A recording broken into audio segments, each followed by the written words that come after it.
So hello viewers, कैसे हो आप लोग। होप सो आप लोग सभी अच्छे होंगे।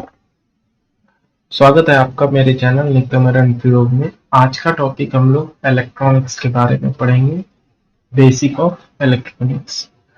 नाउ तो चलिए चलते हैं। सबसे पहले हम जानते हैं इलेक्ट्रॉनिक्स है क्या। सो इलेक्ट्रॉनिक्स एक साइंटिफिक डिसिप्लिन है जिसमें कि ऐसे तकनीक के बारे में हम पढ़ते हैं जिसमें कि इलेक्ट्रॉन के फ्लो को कैसे कंट्रोल किया जा सकता है। That can be either through vacuum और गैस और सम सेमीकंडक्टर डिवाइसेस। इसमें ये पर्टिकुलर चीज को करने के लिए क्या क्या हम इस्तेमाल करते हैं, जैसे कि ट्रांजिस्टर्स आप इस्तेमाल करते हो, बीजेटी, मॉसफेट्स, आईजीबीटीज, कोई कंट्रोलिंग आईसी इस्तेमाल करते हो। किस में करते हो? जो चीज आप बना रहे हो कुछ यूजफुल काम को करने के लिए। तो ट्रांजिस्टर, आईसीज ये तो एडवांस चीज है। चूंकि हम बेसिक ऑफ इलेक्ट्रॉनिक्स पढ़ रहे हैं तो हम पहले ट्रांजिस्टर्स में रेसिस्टर एक पार्ट आता है, तो हम पहले रेसिस्टर से स्टार्ट करते हैं। तो रेसिस्टर क्या है? Which restricts the restricts the flow of current. So current के अपोजिट दिशा में इलेक्ट्रॉन का फ्लो होता है। So thereby restricts the flow of electron as well. So एक बेसिक एग्जांपल हम लेते हैं, जैसे कि एक मेरा बैटरी है, एक रेसिस्टर है एंड ये सर्किट को कंप्लीट करना है। सपोज ये प्लस है एंड ये माइनस है और यहाँ पे 12 वोल्ट हमने दिया है एंड रेसिस्टर सपोज मेरा 4 ओम का है, रेसिस्टर R1 का वैल्यू।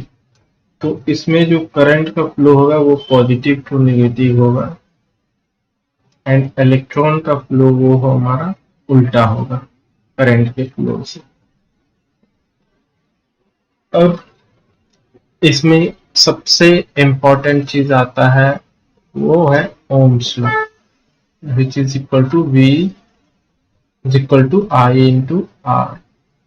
सो यहाँ से हम लोग को V पता है, R पता है, I नहीं पता है, तो I निकालना है V by R which is equal to 12 by 4 is equal to 3 ampere. Now अभी ये जो 4 ओम है इसको हम बढ़ा के चेंज करके कर देते हैं 6 ओम। सो I क्या हो जाएगा उस time? V by R is equal to 12 by 6 is equal to 2 ampere. So आपने देखा कि जब रेसिस्टर का साइज बढ़ा, वैल्यू बढ़ा, तो करंट डिक्रीज हो गया। तो वो डेफिनेशन प्रूफ कर रहा है कि रेसिस्टर क्या करता है? restricts the flow of current. Resistor restricts the flow of current. Now resistor mainly 3 तरह के आते हैं। एक जो कि फिक्स्ड है, एक जो कि वेरिएबल है और एक वेरिएबल तो है बट वो नॉन लीनियर बिहेवियर करता है। Means through out the situation वो एक जैसा बिहेव नहीं करता है। तो पहला आता है कार्बन फिल्म रेसिस्टर जो कि फिक्स्ड रेसिस्टर है, metal film wire on resistor, potentiometer जो कि एक वेरिएबल रेसिस्टर है। इस बारे में हम लोग डिस्कस विस्तार से करेंगे। एक थर्मिस्टर जो कि एनटीसी या पीटीसी टाइप का आता है, जो टेम्परेचर से इसका रेसिस्टेंस एनटीसी और पीटीसी में डिफरेंटली बिहेव करता है। एक में बढ़ता है, एक में घटता है। एलडीआर लाइट डिपेंडेंट रेसिस्टर, जो लाइट से इसके रेसिस्टर वैरी करते हैं, और वेरिएस्टर जो कि पोटेंशियल डिफरेंस अगर चेंज होगा तो उसके वजह से इसके रेसिस्टेंस वैरी करेंगे। अब जो इलेक्ट्रॉनिक्स फील्ड में रेसिस्टर यूज होते हैं, एक surface mount device resistor use होते हैं जो कि एसएमडी रेसिस्टर कहलाता है, और दूसरे आपको थ्रू होल रेसिस्टर होते हैं। थ्रू होल रेसिस्टर आपने देखे होंगे प्रिंटेड सर्किट बोर्ड्स में, जो रेसिस्टर पहले और हॉबिस्ट प्रोजेक्ट्स में बेसिक जब हम स्टार्ट करते हैं शुरुआत में, तो हम MFR ही यूज करते हैं, थ्रू होल रेसिस्टर ही यूज करते हैं। उसमें सोल्डरिंग, हैंड सोल्डरिंग आसान होता है। अब ओम्स लॉ को हमने पढ़ा, उसके बाद एक आता है पावर का formula, which is equal to P is equal to voltage times current. अब हमें पता है I is equal to V by R, तो V इंटू आई को V by R करेंगे तो एक फॉर्मूला आ गया V स्क्वायर बाय R, और दूसरा फॉर्मूला हो गया V is equal to I R, तो V को आप I इंटू R लिखो, फिर से I, तो दूसरा फॉर्मूला आ गया आपका I square R।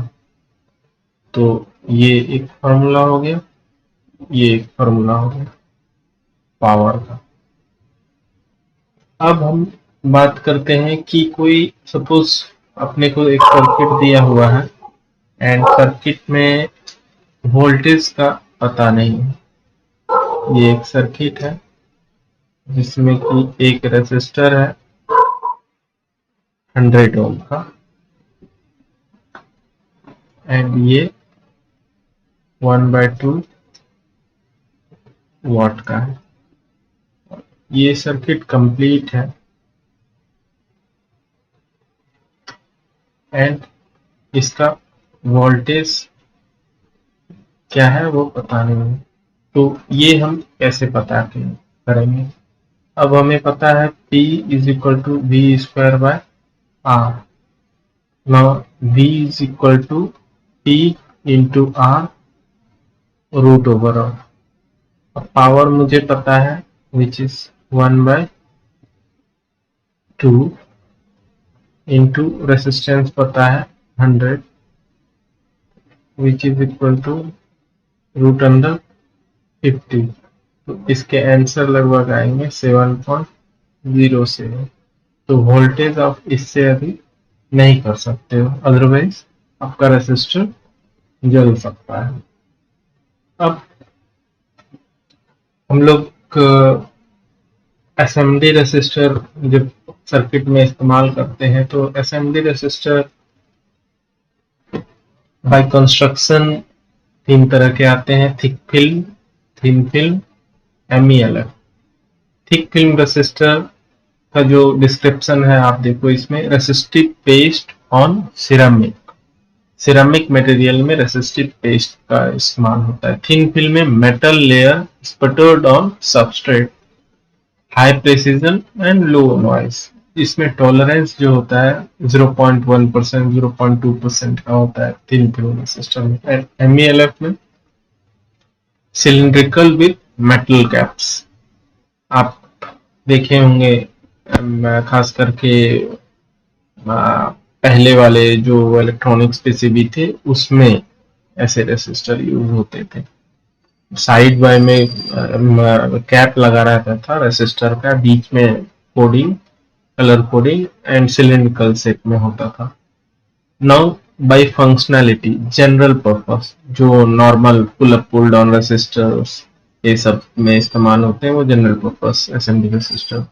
Precision, precision resistor by functionality, इसका टॉलरेंस बहुत कम होता है एंड एनालॉग सर्किट में यूज होता है मेजरमेंट्स वगैरह में।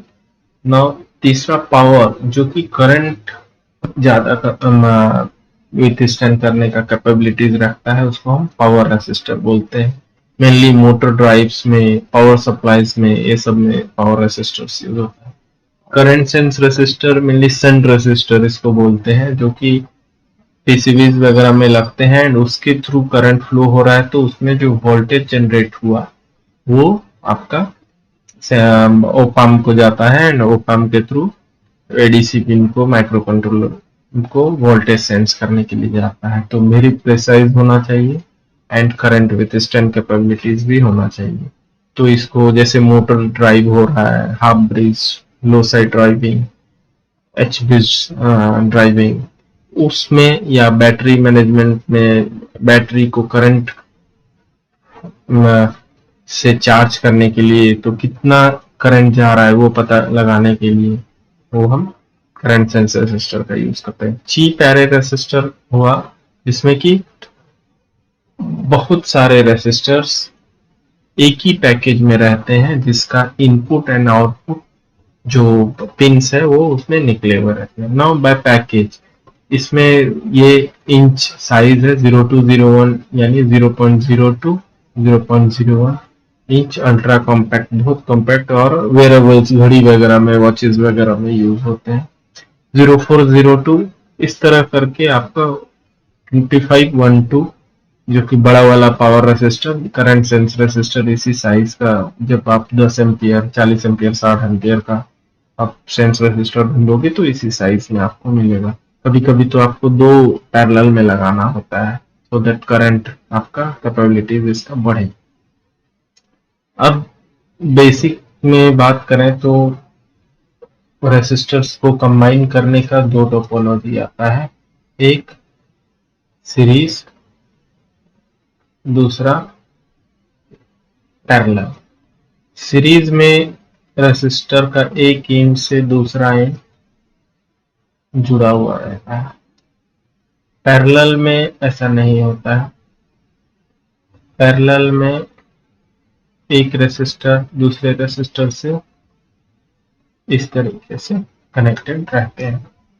नाउ इसमें जो आर टोटल होगा उसमें R1 plus R2 plus R3 होगा।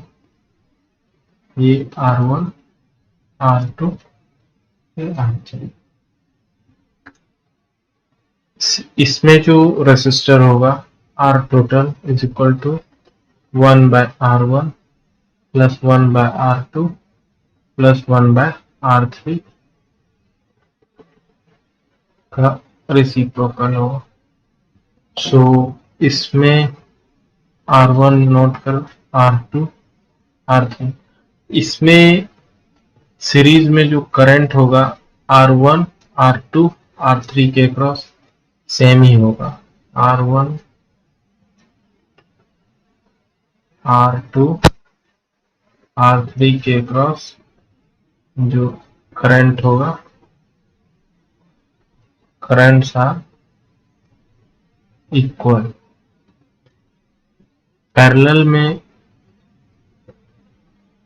इसका करंट एंड इसका करंट, तीनों का R1 R2 R3 का करंट डिफरेंट होगा, voltage will be the same. अब जब आपस में सीरीज में रेसिस्टर्स फर्दर हम कनेक्ट करेंगे तो सीरीज में जो रेसिस्टर होता है वो इंक्रीज द रेसिस्टर वैल्यू, इसमें पैरेलल में आपका डिक्रीज होता है रेसिस्टर का वैल्यू। अब हम बात करते हैं रेसिस्टर इस्तेमाल हो रहा है आपके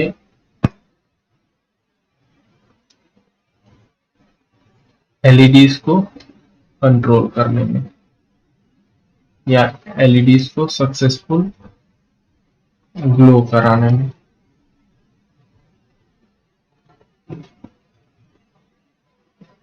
ये आपका वी बैट है, बैटरी का प्राइस। सपोज हम मान के चलते हैं ये बैटरी 9 वोल्ट का है। अब जो मैं यहाँ पे एलईडी इस्तेमाल किया हूँ, ये एलईडी आपका मान के चलो ग्रीन कलर का है, तो इसका जो फॉरवर्ड वोल्टेज है वी एफ, वो वी एफ आपका 2 वोल्ट है, एंड करंट आप मान के चलो मिनिमम करंट 0.1 मिली एम्पियर है, एंड ये मैक्स आपका 20 मिली एम्पियर तक जा सकता है। तो इसके हिसाब से ये वाला जो रेजिस्टर है इसका मान निकालना है हमें, तो ये हम कैसे निकालेंगे उसके बाद सकते हैं। तो इसको फुली ग्लो कराने के लिए हम लोग इसमें बात करेंगे। जैसे कि यहाँ पे रेजिस्टर है, तो रेजिस्टर का value R equal to D by I. अब मुझे पता है बी एफ आपका 2 है, तो यहाँ पे 9 को 2 ये तो चला जाएगा, तो रेजिस्टर के क्रॉस क्या बचेगा 7 वोल्ट। और करंट मैं मान के चलता हूँ कि 0 20 के बीच में 10 मिली एम्पियर का मैं करंट फ्लो कराऊंगा। अब एक चीज याद है आपको, यहाँ पे वोल्टेज है, यहाँ पे मिली एम्पियर है, तो आपका जो वैल्यू आएगा वो किलो ओम में आएगा, which is equal to 0.7 kilo ohm, यानी 700 ओम का रेसिस्टर लगाना पड़ेगा। अब 700 ओम का रेसिस्टर तो लग गया पावर का फॉर्मूला से, P is equal to V into I. अब मुझे पता है voltage across the resistor is 7 volt, current will be like 10 milli ampere, यानी 10 डिवाइडेड बाय,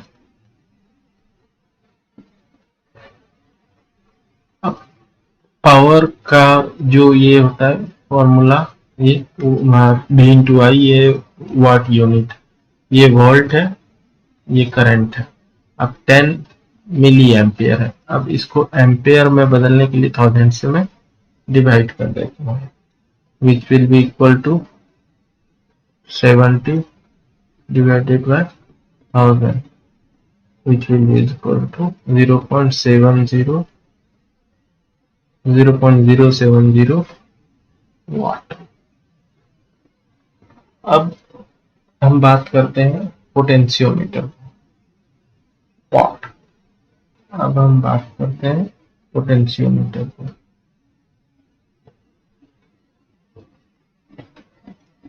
पोटेंशियोमीटर क्या है? एक 3 टर्मिनल का device A B and output आपका सी। सपोज ये 100 ओम का है एंड सी मिड में है, 100 के का है। ये सी अगर मिड में है तो 50 के लेफ्ट साइड, 50 के राइट साइड बना हुआ रहेगा। सपोज इसी वाले में किसी ने शिफ्ट करके इधर ले आया सी को, सपोज ये 20 के बन गया, तो ये इधर का 80 के बनेगा। हमेशा जो सम होगा इसका वो 100 के ही रहेगा। सिमिलरली ये वाला चीज में ये इस साइड आ गया, तो इधर सपोज 10 बचा तो इधर 90 होगा। हमेशा जो सम होगा वो 100 के बराबर होगा। अब बेसिक जो पोटेंशियोमीटर का यूजेज है वो डिमिंग, ब्राइटनेस कंट्रोल में यूज करते हैं। ब्राइटनेस कंट्रोल, इसमें जैसे सेमी सर्किट हम एलईडी वाला लेते हैं, इसमें 9 वोल्ट है। यहाँ पे एक हम पॉट लेते हैं, एंड पॉट लेने के बाद इधर हम थर्ड पिन डालते हैं, एंड इधर रेसिस्टर लगाते हैं।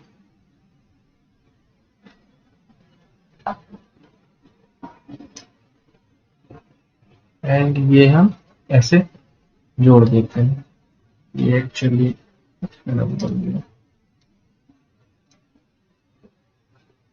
ये हम ऐसे जोड़ देते हैं, ये कैथोड पार्ट है।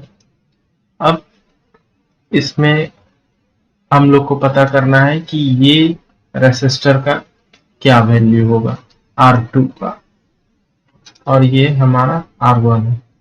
तो R2 को जब ये इस वाले पोजीशन पे रहेगा, यानी जब when R1 is equal to very low, आपका एलईडी फ्यूज ना हो जाए, आपका एलईडी डैमेज ना हो जाए, इसके लिए जो R2 होना चाहिए वो R2 इतना होना चाहिए कि इसके तरफ से इसका जो करंट है उस जितना जाना चाहिए उतना ही जाए, उससे ज्यादा ना जाए। तो हम लोग ने देखा था इसमें कि हम लोग क्या कंसीडर किए थे, इसको 20 मिली एम्पियर मैक्स, तो इधर भी हम लोग वही मानते हैं 20 मिली एम्पियर। तो R2 is equal to 7 divided by 20 milli ampere, which is equal to 0.35 kilo, 350 ohm. अब R1 का वैल्यू सपोज हम लोग ये R1 का वैल्यू 10 के दिया हुआ है, एंड 10 के मान लो इस वाले पोजीशन पे आ गया, तो टोटल रेजिस्टेंस क्या हो जाएगा? Total resistance R1 R2 is equal to 10 K plus 350 ohm, 10.35 kilo, and I is equal to V1 R, which is equal to 7 divided by 10.35 T, which is equal to 0.676 million. So अभी भी देखो आप उसमें 0.6 million का current flow हो रहा है. So इस टाइम जब इधर रहेगा तो लो ब्राइटनेस होगा, जब इधर रहेगा तो हाई ब्राइटनेस आएगा. सो होपिंग आज का ये basic tutorial about the electronics ये अच्छा रहा. एंड अगर आपको कुछ और भी एडअप करना है मेरे वे ऑफ टीचिंग में तो आप बेशक कमेंट बॉक्स में लिखिए, मैं आपको कोशिश करूँगा अगले वीडियो में और भी अच्छे से निकल के आऊँ. सो अगर ये वीडियो किसी को मदद आएगा आप उनको प्लीज़ शेयर कीजिए, मेरे वीडियोस को लाइक कीजिए और मेरे चैनल को सब्सक्राइब करिए. Thank you very much. मिलते हैं अगले वीडियो में.